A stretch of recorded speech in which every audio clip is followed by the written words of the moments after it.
Hey, what's going on, guys? I'm going to talk today about the connections between South African President Jacob Zuma and a South African conglomerate, basically a family that owns several South African conglomerates, is the Gupta family. They're Indian South African families. They were born and raised in India. They still have family in India, but they moved to South Africa in 1993, and they have developed several businesses. And I firmly believe that the Gupta family is very corrupt, and they have extensive ties into Jacob Zuma.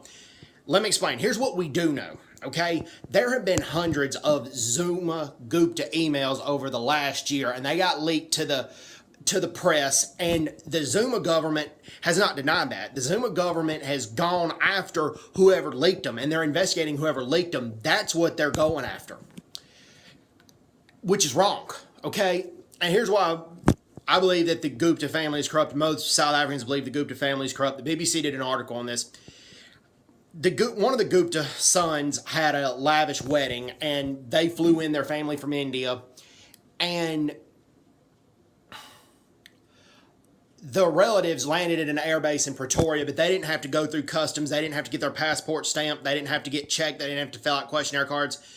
And that is illegal under South African immigration law. And this is where the majority of the ANC actually agreed with the DA and said this was unacceptable. And aside from that, the family members, there were 200 family members that were flown in, okay, and 200 family members were provided police escorts to the wedding.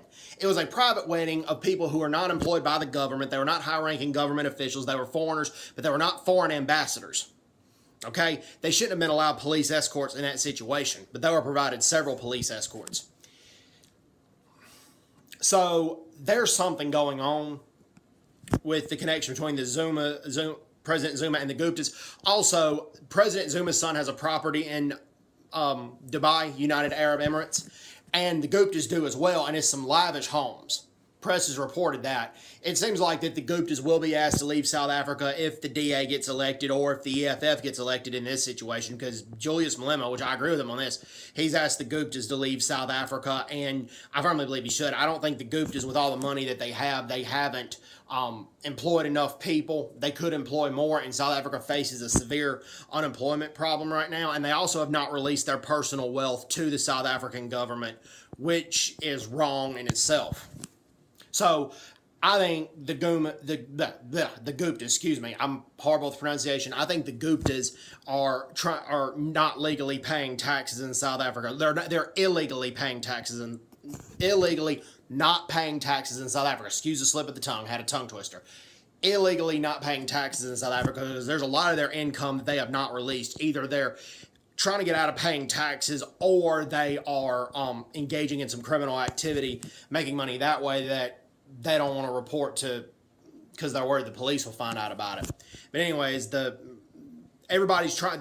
Zuma government is trying to seal these emails, so some stuff is going to be released on this.